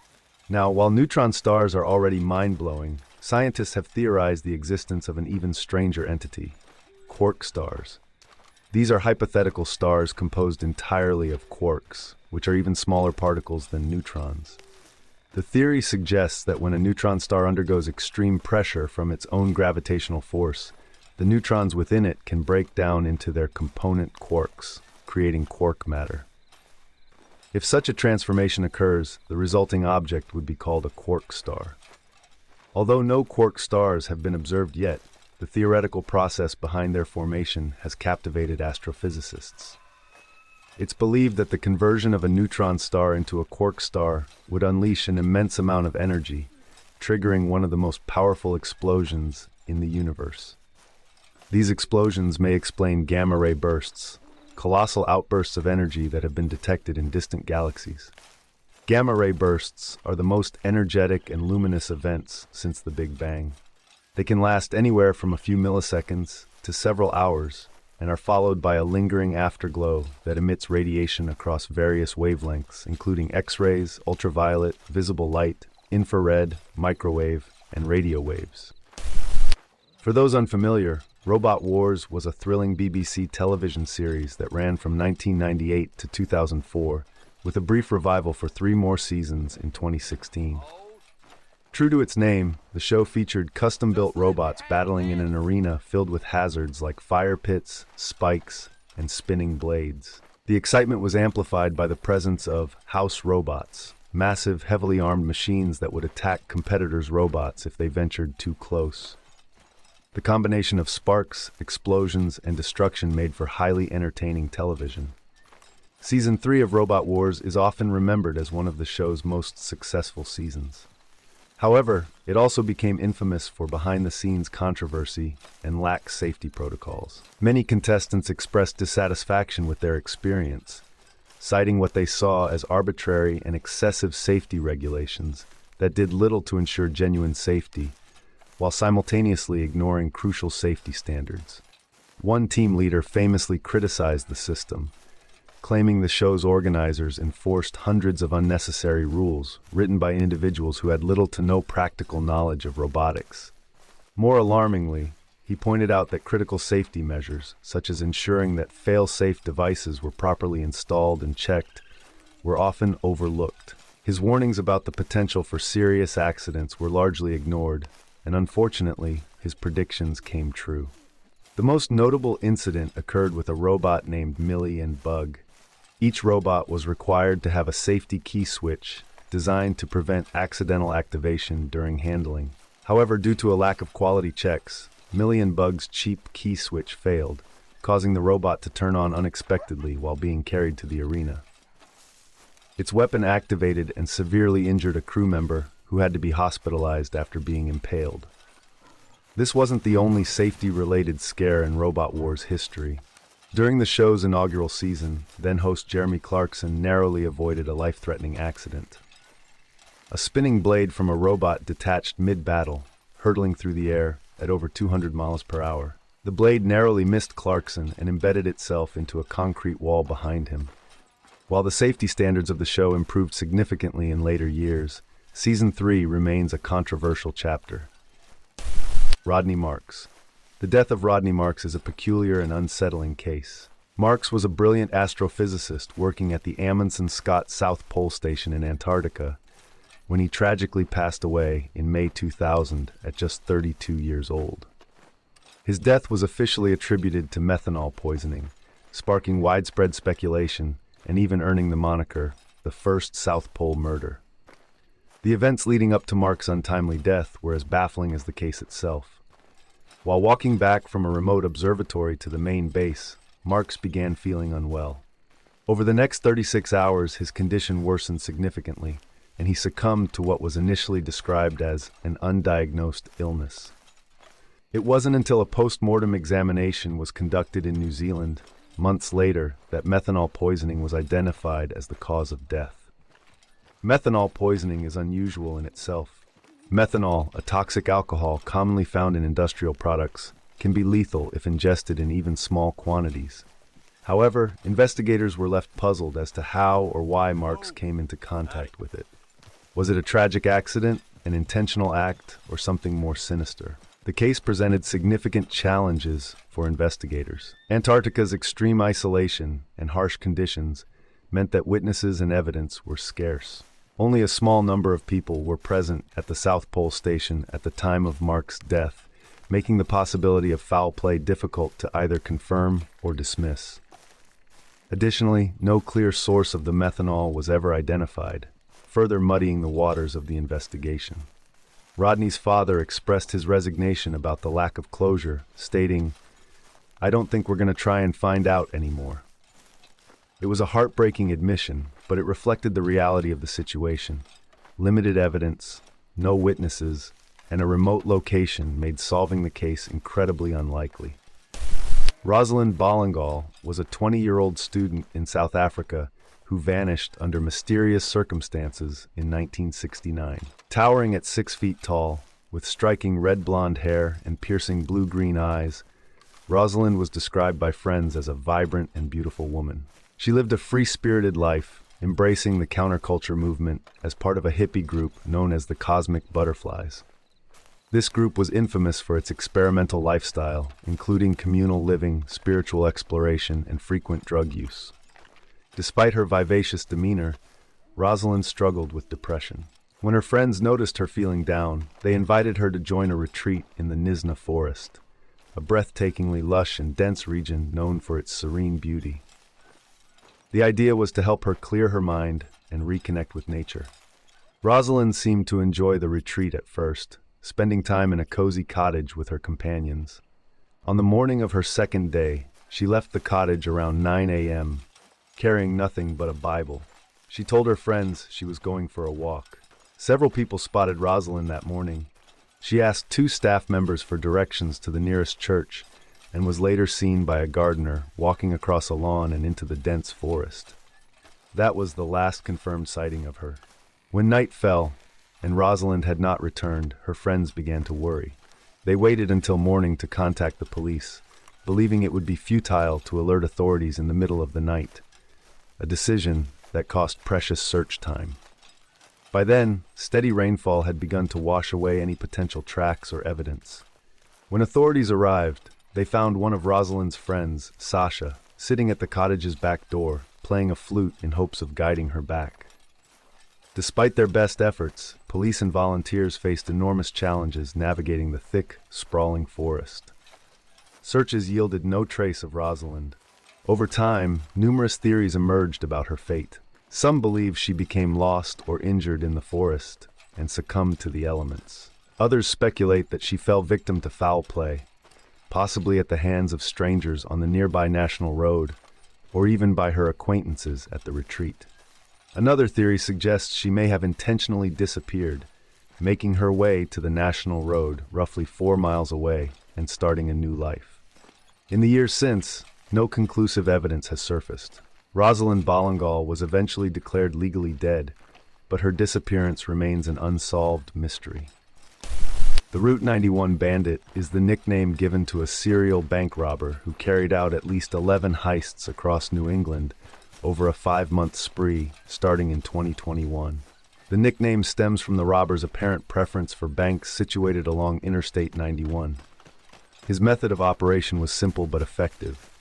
He would approach a bank teller, hand over a note containing a demand for money, and threaten to use a firearm if anyone tried to stop him. After receiving the cash, he would quickly leave the bank, escape in his car, and vanish without a trace. The FBI has issued a $10,000 reward for information that leads to the bandit's arrest. Due to the nature of his crimes and his willingness to use threats of violence, law enforcement considers him armed and dangerous. If you happen to see someone who fits his description, authorities urge caution and strongly advise against approaching him. Rutger Hale's case remains one of the most peculiar and unsettling mysteries in recent history. In 2013, the 22-year-old was driving along State Highway 6 in New Zealand with his girlfriend when a tragic and inexplicable event unfolded. While traveling down the highway, an unknown object pierced the front windshield of Rutger's vehicle, struck him fatally in the head, and exited through the rear window. Despite extensive investigations, the object that caused Rutger's death was never identified or recovered.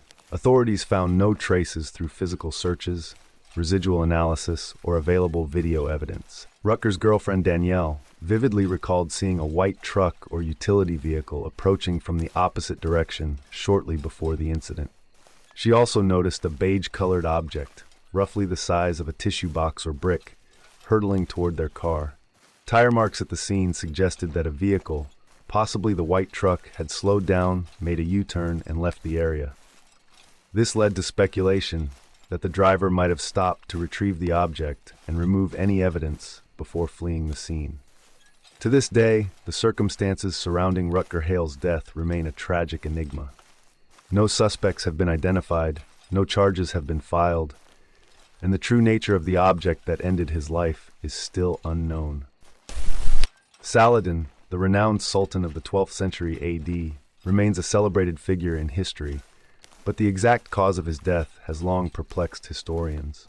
At the age of 56, Saladin fell suddenly and gravely ill. His symptoms included intense sweating, severe headaches, and a persistent fever.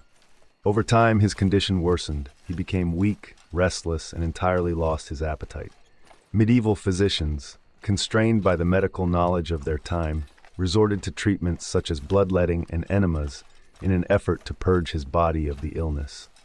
Unfortunately, these measures proved ineffective. Saladin's health continued to decline to the point where he could no longer even sip water. Within 2 weeks of the onset of his symptoms, Saladin slipped into a coma and passed away. Given the lack of modern diagnostic tools and no surviving physical evidence, historians and medical experts can only speculate about the illness that claimed his life. Some theories suggest viral encephalitis, tuberculosis, typhus, or typhoid fever as potential causes. However, without conclusive evidence or detailed contemporary medical accounts, pinpointing the exact disease remains virtually impossible. Saturn, alongside Jupiter, is one of the 2 colossal gas giants in our solar system. While Jupiter's iconic Great Red Spot, a massive storm approximately 1.3 times the size of Earth, is a marvel, it is largely understood to be a long-lasting storm system. Saturn, however, harbors an atmospheric anomaly that continues to baffle scientists, the mysterious hexagon at its north pole. Unlike the circular shapes typically associated with natural phenomena such as storms, planets, and whirlpools, The storm system surrounding Saturn's North Pole forms a precise six-sided shape. Some scientists, including Rakesh Yadav and Jeremy Bloxham, hypothesize that the hexagonal pattern is the result of atmospheric flows deep within Saturn. These flows generate vortexes that interact with the storms, effectively pinching their sides into a hexagonal configuration. However, due to Saturn's thick, storm-laden atmosphere, sunlight barely penetrates its surface, making direct observations of these dynamics incredibly challenging. Experiments conducted on Earth involving turbulent compressible convection have provided some insight. Researchers were able to recreate polygonal patterns, such as nine-sided shapes, under controlled conditions. Although they haven't replicated a six-sided shape precisely, these experiments suggest that similar mechanisms might be responsible for the hexagon on Saturn. Despite these advances, the exact cause of Saturn's hexagon remains a mystery. The Sea Peoples were a hypothesized seafaring confederation that wreaked havoc across ancient Egypt and the Mediterranean between approximately 1200 and 900 BC. Their origins remain one of the great mysteries of ancient history. Were they a coalition of desperate groups, a single unified confederacy, or something else entirely? No definitive answers exist. Scholars have speculated that their roots could lie in western Anatolia, the Mediterranean islands, southern Europe, or perhaps even in places yet to be considered. These enigmatic mariners are thought to have sailed through the eastern Mediterranean, leaving devastation in their wake.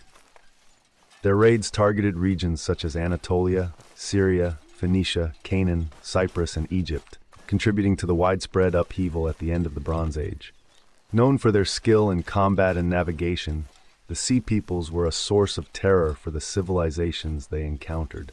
A scene from Medinet Habu, a mortuary temple of Pharaoh Rameses III, depicts what is believed to be a battle against the Sea Peoples. The distinctive hairstyles, weapons, and accessories of the figures in these depictions align with other historical accounts, further supporting the connection. What adds to their mystique is the sheer uncertainty surrounding their identity. Were they displaced European tribes, opportunistic pirates, skilled soldiers, or migrants fleeing natural disasters? An inscription by Rameses III encapsulates the fear they instilled. The unruly Sheridan, whom no one had ever known how to combat, they came boldly sailing in their warships from the midst of the sea, none being able to withstand them. The Sea Peoples never established a permanent settlement or formed a lasting nation, making their eventual fate as puzzling as their origin. They seemed to vanish from history as suddenly as they appeared. The Shotgun Man was an elusive and unidentified figure associated with a string of killings in 1910's Chicago. He was particularly infamous for targeting Italian immigrants, with a chilling record of killing 15 people over the course of 15 months. These murders occurred in a specific area known as Death Corner, located in a notoriously violent Italian neighborhood plagued by mafia activity, gang wars, and frequent muggings. Despite numerous witnesses to his crimes, police were never able to identify the Shotgun Man. Fear of retaliation from the neighborhood's gangs silenced potential informants, and the community's reluctance to cooperate only deepened the mystery. Witnesses were reportedly too terrified to speak out, further complicating the authorities' efforts to track him down. Some have speculated that the Shotgun Man may have been more myth than reality, a fabricated figure created to spread fear and maintain control over the neighborhood. The Silent Man is a peculiar figure from Swansea, Wales, whose life appears to revolve around one singular, baffling activity: standing in the middle of roads and blocking traffic. True to his moniker, he remains completely unresponsive. He doesn't speak, react, or offer any explanation for his actions. This enigmatic individual, identified as 51-year-old David Hampson, has been a fixture in his local area for years, reportedly engaging in this behavior for over 7 years. In 2017, Hampson was sentenced to 3 years in prison for repeatedly obstructing traffic. Remarkably, after serving his time, he returned to the very same spot and resumed his disruptive activities. Hampson has been arrested and jailed 9 times in total, yet each time he refuses to provide any justification for his actions. Though he is capable of speaking, he deliberately chooses silence, leaving authorities and locals bewildered. Descriptions of his personality suggest he isn't particularly approachable, with some characterizing him as outright unpleasant. What drives David Hampson to persist in this bizarre and disruptive behavior remains a complete mystery. Whether it's a personal crusade, a form of silent protest, or something entirely incomprehensible, the motivations behind the silent man's actions might never be understood. The Sleepy Hollow Killer is the name given to an unidentified serial killer and murderer who terrorized South Africa from the 1990s through 2007. His grim pattern of violence involved targeting workers, assaulting them, and then strangling them to death using their own underwear. Over the years, he is believed to have claimed the lives of at least 13 women. Despite years of investigation, authorities struggled to identify the perpetrator. The most significant lead came when a 32-year-old man was arrested for the murder of a 30-year-old woman in the same area. However, when questioned about a possible connection to the Sleepy Hollow Killer, the investigating superintendent expressed doubt that the cases were related. With no definitive suspects and limited evidence, the identity of the Sleepy Hollow Killer remains unknown, leaving the case shrouded in mystery. Even today, it's unclear whether authorities ever came close to catching the killer, or if the trail went cold for good. The Springfield Three refers to the mysterious disappearance of 3 women: Suzanne Streeter, her friend Stacy McCall, and Suzanne's mother Cheryl Levitt, on June 7, 1992. The unsettling case began when Suzanne, 19, and Stacy, 18, attended graduation celebrations and were last seen leaving a party around 2 a.m. that morning. They opted to stay at Suzanne's house instead of their original plan due to the other house being overcrowded. Evidence suggests they made it home safely. Their vehicles, purses, jewelry, and neatly folded clothes from the previous night were all found in the house. The next morning, at approximately 9 a.m., their friend Kirby and her boyfriend arrived to pick them up for a planned trip to a water park. Upon arrival, they discovered the front door unlocked and the house empty.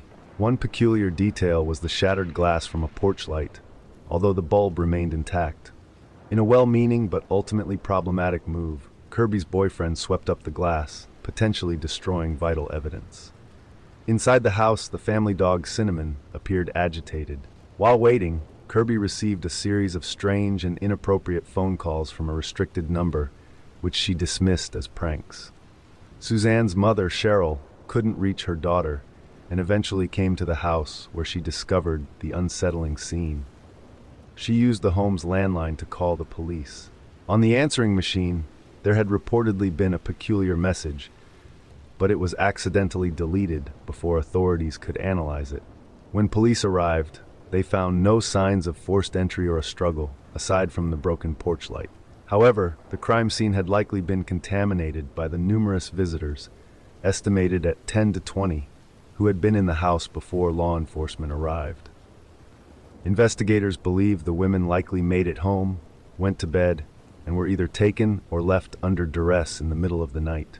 Several suspects have been considered over the years. One was Suzanne's ex-boyfriend, Dustin Reckler, against whom she had testified in a burglary case. This raised the possibility that he might have sought revenge, with Cheryl and Stacy being collateral victims. Another suspect was Robert Craig Cox, a convicted kidnapper and robber who was living nearby at the time of the disappearances. Cox later claimed to know that the women had been murdered and buried, adding that their bodies would never be recovered. However, his alibi, initially corroborated by his girlfriend, was later recanted, casting doubt on his involvement. Cox further stated he would reveal everything after his mother's death, which some believe could be a way to avoid implicating himself while maintaining notoriety.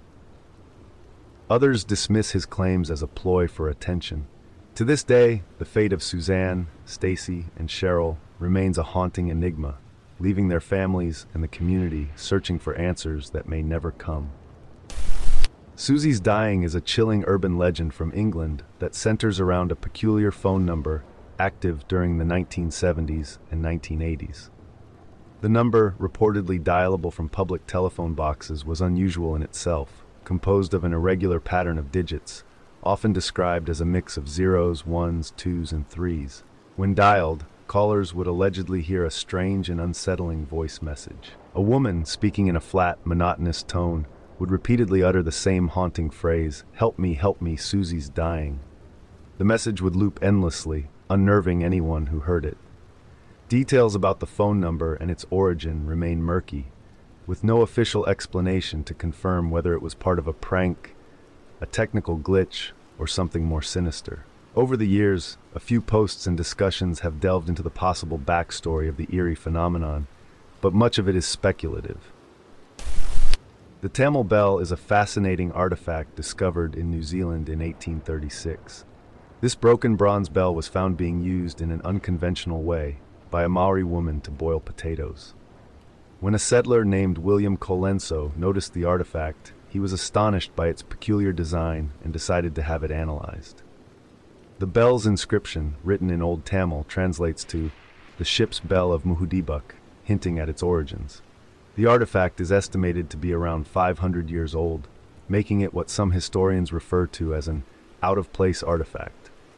These are objects that seem historically or geographically misplaced, challenging established understandings of history or trade routes. The Tamil bell has sparked debates about early connections between Tamil-speaking Indians and New Zealand. One theory suggests that Tamil explorers or traders might have reached the islands centuries before European contact. However, another plausible explanation is that the bell changed hands through a series of trades, possibly starting with Indian traders, passing to Portuguese sailors, and eventually making its way to New Zealand. While the bell doesn't conclusively prove Tamil contact with New Zealand, it remains a captivating piece of historical mystery, raising questions about the ancient trade networks and the extent of cultural exchange in the pre-modern world. The technological singularity is a fascinating and somewhat unsettling concept. It refers to a hypothetical future moment when technological advancements reach a tipping point, becoming uncontrollable and irreversible. At this juncture, the growth of technology, particularly artificial intelligence, could accelerate at an exponential rate, potentially surpassing human comprehension. The term was first introduced by Hungarian-American mathematician John von Neumann. The idea suggests that we could enter a self-perpetuating cycle. Advanced AI systems improve themselves, becoming smarter with each iteration, and then use that enhanced intelligence to upgrade themselves further. This feedback loop could occur millions of times per second, leading to the rapid emergence of super-intelligent entities, machines or systems vastly more capable than any human being. These super-intelligent systems would outperform humans in every domain, effectively rendering humanity obsolete. This scenario has been widely discussed, with author Werner Vinge famously stating in 1993 that if the singularity didn't occur before 2005 or after 2030, he would be shocked. Given the exponential advancements in AI in recent years, his prediction might not be far off. The singularity is often compared to the event horizon of a black hole. Like crossing that boundary, once humanity reaches the point of no return in technological development, the trajectory becomes unavoidable. The future beyond the singularity is unknown and likely unimaginable, a prospect as awe-inspiring as it is terrifying. The crater is a curious geological feature that isn't actually a crater in the traditional sense. While its appearance closely resembles one, its origin remains somewhat mysterious. The leading theory is that the crater was formed when an unstable hill or landmass collapsed inward. This collapse caused the central area to sink and the surrounding terrain to slope down into the depression, creating the characteristic crater-like shape. Though the explanation may seem straightforward, the exact circumstances that led to this formation remain unclear. Was it caused by natural erosion, seismic activity, or some other geological phenomenon? For now, it's a relatively simple yet intriguing mystery, inviting further exploration and study. The Great Attractor is a mysterious phenomenon in space that has captivated astronomers for decades. To set the scene, imagine the entire near-infrared sky, mapped out in incredible detail. Within this map, our galaxy, the Milky Way, occupies a small spot amidst countless others. Each tiny dot on this map represents an entire galaxy, many of which contain hundreds of millions of stars. Around these stars are solar systems, and within those systems lie planets. It's a mind-boggling scale to consider. The Great Attractor itself is something we cannot directly observe. However, we can detect its influence. It exerts a powerful gravitational pull on nearby galaxies, causing them to shift and recede in a way that suggests the presence of an enormous supermassive object. Calculations and observations indicate that this colossal force resides in a specific region of the sky. Yet, despite its significant effects, we can't directly see it because it lies behind what astronomers call the zone of avoidance. To visualize this, imagine a group of objects in space. Depending on the angle, you might be able to see all the objects clearly, or find that some closer objects block your view of those further away. The same principle applies when observing the universe. The Milky Way, our own galaxy, is a dense disk of stars, gas, and dust. If we try to look directly through this dense mass to see what's beyond, much of our view is obscured. This obscured region is called the zone of avoidance, and it's precisely where the Great Attractor is located. Despite its hidden nature, scientists know the Great Attractor is there, lurking and exerting its influence on galaxies across vast distances. What exactly it is remains unknown. It could be a massive concentration of dark matter, a supercluster of galaxies, or something even stranger. The secret is a fascinating, real-life treasure hunt dreamed up by author Byron Preiss in the 1980s.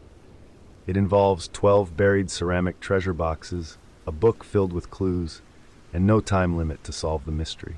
Amazingly, the hunt is still ongoing. You can even purchase the book today and join the quest if you're feeling adventurous.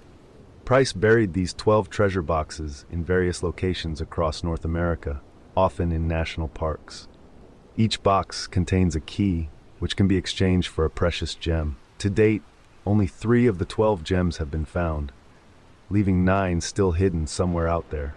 Byron Preiss tragically passed away in 2005, but before his death, he made arrangements for his estate to honor the rewards for anyone who discovers the treasure boxes. Interestingly, he kept no written records of the locations, meaning there's a chance some of these treasures might never be unearthed. However, for those feeling especially clever or lucky, the hunt continues. The remaining treasures are out there, patiently waiting for some determined adventurer to uncover them. The unknown man is a puzzling individual who has been in a Canadian maximum security prison since 2013, largely due to authorities being unable to confirm his identity. His strange case began in 2012, when he arrived in Montreal on a flight from Cuba, presenting a French passport.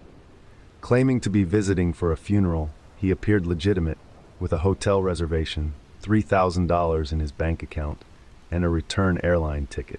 Immigration officials granted him a 10-day visa. However, he failed to leave Canada after those 10 days, prompting concern. 6 months later, he was arrested in Toronto for perpetrating a black money scam. In this scheme, he and his accomplices convinced a victim to buy fake defunct banknotes under the pretense they could be cleaned with a special chemical to become usable currency.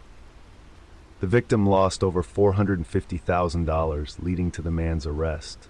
Upon further investigation, the authorities discovered that the French passport he had presented was a forgery, as were all his other documents, including birth certificates. Despite multiple hearings and opportunities to explain his background, the man refused to cooperate. Instead, he accused the authorities of illegally imprisoning him and demanded his release. Efforts to determine his origins have led to a standstill. While he claims to be French, French authorities have denied this, suggesting he may instead be from Cameroon. Without verified citizenship, deportation is impossible, since no country will accept him without proof of nationality. As a result, the unknown man remains incarcerated, serving what is effectively an indefinite sentence due to his refusal to reveal his identity.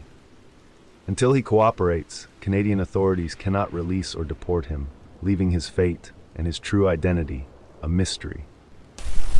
The West Mesa Bone Collector. In 2009, the remains of 11 women were discovered buried in an arroyo on Albuquerque's West Mesa. Disturbingly, patches of disturbed soil and tire marks could be seen on Google Maps from as early as 2003, but the graves remained hidden until a woman walking her dog found a bone and alerted police. The women, aged 15 to 32, were mostly Hispanic and connected to drugs or work, making them vulnerable targets. Theories range from a single serial killer, dubbed the West Mesa Bone Collector, to ties with human trafficking or drug cartels. Key suspects include Lorenzo Montoya, a known violent offender who lived nearby but was killed in 2006. However, no one has ever been charged, and the true identity of the killer remains one of Albuquerque's darkest mysteries. Why the dinosaurs died out. The most widely accepted theory is that a massive comet or asteroid wiped out the dinosaurs around 66 million years ago. This idea gained traction with the discovery of a global iridium-rich clay layer, a rare element on Earth but common in space, at the same geological level as the last dinosaur fossils. The 1991 discovery of the Chicxulub crater on the Yucatan Peninsula bolstered this theory. The impact likely caused tsunamis, wildfires, perpetual darkness, freezing temperatures, and mass extinction, ending 75% of Earth's species. However, this isn't the only explanation. Other theories propose volcanic eruptions, environmental shifts, diseases, or even extraterrestrial microbes. While the asteroid impact theory is the front-runner, the true cause of the dinosaurs' demise remains debated among scientists. William Tyrrell, a 3-year-old Australian boy, vanished from his foster grandmother's home in New South Wales on September 12, 2014. This haunting photo of William, dressed in a Spider-Man suit, was taken just minutes before his disappearance. A $1 million reward remains on offer for information leading to William's recovery. Initially believed to have been abducted, the case took a controversial turn in 2021 when investigators began treating William's foster mother and grandmother as persons of interest. One theory posits that William may have accidentally fallen from the balcony of the home, and that his death was subsequently covered up, with his body being secretly disposed of. In 2023, police recommended charges against William's foster mother for perverting the course of justice and interfering with a corpse. However, these allegations remain unproven, and no one has been formally charged in relation to William's disappearance. The sequence of events on the day William vanished begins with him playing hide-and-seek with his sister in the front and backyards of the property. His foster mother briefly went inside to make tea, and after realizing she hadn't heard him for about 5 minutes, she began searching the house and nearby areas. After failing to locate him, the family contacted the police. The search for William was massive, involving hundreds of police officers, community volunteers, helicopters, sniffer dogs, and motorcycles. Despite this, William's scent was only detected within the confines of the grandmother's property, offering no clues as to where he might have gone. Over the years, investigators have pursued various leads, but none have provided definitive answers.